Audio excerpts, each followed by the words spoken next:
Hi guys, welcome back to my YouTube channel. I am Gozy and this is Chat with Gozy. Please, if you're yet to subscribe, kindly click on the subscription button. Click on the notification bell so you can get notified whenever I post any new video. Now, let me start this video with Venita and Adekunle. So they've been fighting and Venita just basically apologized for calling him stupid. Yes, calling Adekunle stupid. She apologized for that. And then she told him that she didn't send him away, but that he packed away and he moved out. And Adekunle was like, no, that she kicked him out.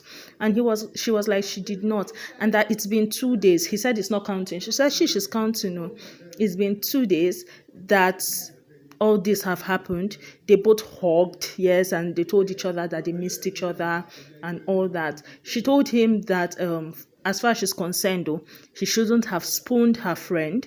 And he was like, he didn't even know he did anything like that. And she was like that, yes, he shouldn't have spooned her friend, that's very wrong. And the mercy that he's even looking at, that during her time she was worse. That is not the one she's doing now. That during Mercy's time with Ike, Mercy was worse. And he was just basically telling her that with everything that she did and all that, creating a fuss about everything, that he and Mercy now avoid themselves, and it's because of her. That he cracked a joke earlier about how he felt like Mercy's boobs looked big, but they were not really big, and Mercy just ran away, that she's going to look for Venita and all that. And now the whole thing is now awkward.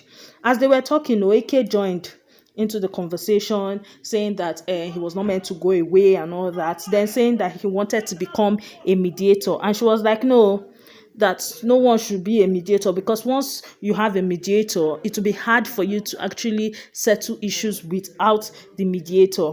Then she joined in on the conversation too and said, okay, that he shouldn't have just packed away also. And he took Ike away. Yes, he took Ike away for two of them to talk, and they just basically continued their talk. So today, the major thing that happened in the house today is the too short tax. So they started with a puzzle game, and it was a puzzle game of themselves, yes. And after they created the puzzle game of themselves, they were then asked to create the puzzle game. Then after they create it, according to how they finish the puzzle, they pick paper. Now the paper was their teams. Yes. So at the end of the day, they opened their papers, and whoever you have same paper with, boy and girl, boy and girl, boy and girl, they'll become a team. And that was how the teams were formed. So we had Angel and Neo as one team, Princess and Adekunle as another team, Venita and Perry as one team, Alex and Soma as one team, Sisi and Seyi as one team, Mercy and Ike as one team, Uriel and Kidwaya as one team, Ilebaye and Fraud as one team, and Doyin and White Money as one team, the last team being Tolani Badge and Cross, which led them to the second part of the game. The second part of the game was for them to prepare a 5 minutes presentation. And this 5 minutes presentation will be judged based on 4 things: ability to tie the presentations to the variant, that's to the particular two-short product given to them, the storyline, the interaction with audience, and then the way they closed the whole thing.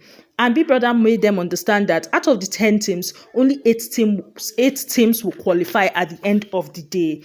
And before they came back to the arena for the second set of the game, something happened.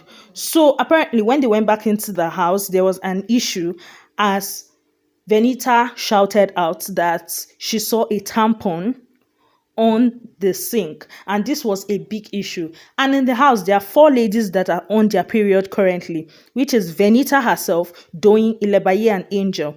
Angel quickly excused herself by saying that she uses pad and not tampon. So it was left with Venita, Doyin, and Ilebaye. And for Venita, people are like, it obviously can't be Venita because she was the one that raised the alarm. So it's between Doyin and Ilebaye. And people were just basically saying things, like all the housemates were just basically talking, and it was annoying Doyin, because Doyin felt like there are nicer ways to go about that, and it shouldn't have been just openly and all that. That there's something called girls code, and um Venita did not go by it, which was wrong. Yes. And White Money advised her to just like leave everything and all that, but she did not though. She had a conversation with Venita about it, and she was like that Venita now made it look like now put targets on their back and all that. That Venita had said it rightly, that she doing is not the one that did it, but then again she felt like there are better ways to handle the situation and all that. And for Venita said she handled the situation the best way she could think of, because this is not the first time she is complaining about something relating to this, and that she feels like with this way everybody will be more careful about where they place their things and all that. And then we had the other housemates outside at the garden complaining about this same thing. Even Sissy saying that of late she does not even know what's causing it, but she has been having reactions on her face and it's obvious. And they were saying that yes, truly she has been having reactions and all, and the housemates were just basically complaining about it and like thinking about the suspects as the people it could be.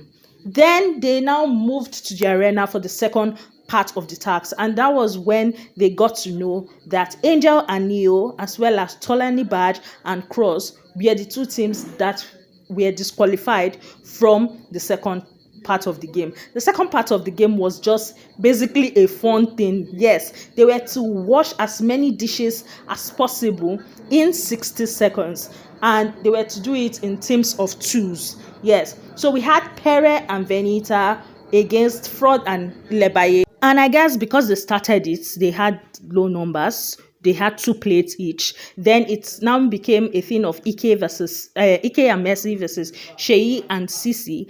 And Ike and Mercy had 5 plates, while Sisi and Seyi had 7 plates. Then the third round was between White Money and Doyin, then Kidwire and Uriel.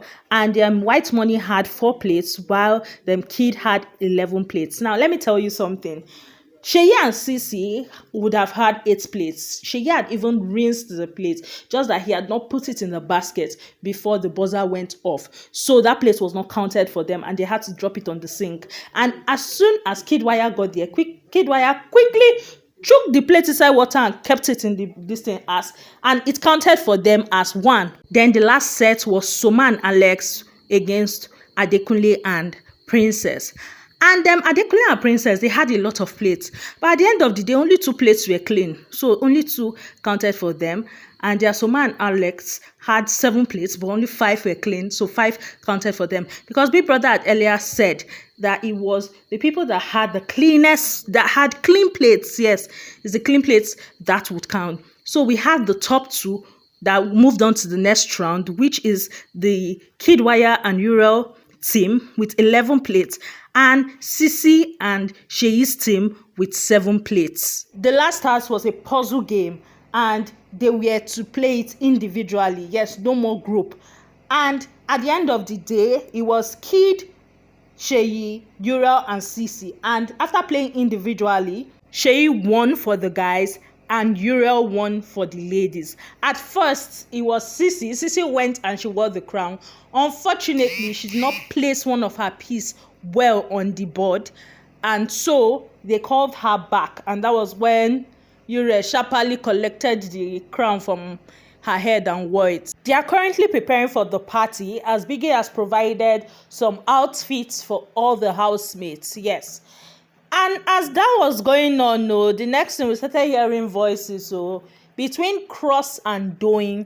Yes. So apparently from the talks, we heard that Cross approached Doyin to ask Doyin that the rubber that he saw in the toilet, was she the one that carried the rubber there? Because apparently yesterday she was boiling water, and he saw something in the water she was boiling, but he was not sure what it was. So he went to ask her if the rubber that they saw in the toilet that was from the kitchen, if she was the one that carried it there, with this whole tampon stuff that is going around, that is happening and all that. And she was like, she was not the one. So apparently that happened earlier. So right now she called Cross and she was trying to talk about the situation, telling him that she did not like that he came to meet her to ask her that and all that, and it blew into a heated argument. Yes, and the whole house were like, what's happening? It was now Cross that was explaining to the guys and all that, and you could tell that Doyin was angry because the whole stupid ass nigga and all that came out. But before I knew what was going on, the guys, they started laughing, and it now looked like they were using her to do yeah, if you ask me. Oh. Well, that's all I have for you guys on this video. Battle of the tampons. Hey, Shasha, we shall know that from what the housemates are saying, it is between Doyin and Ilebaye. It's well. That's all I have for you guys on this video. Please fear to subscribe. Kindly click on the subscription button. Click on the notification bell so you can get notified whenever I post any new video. Bye guys.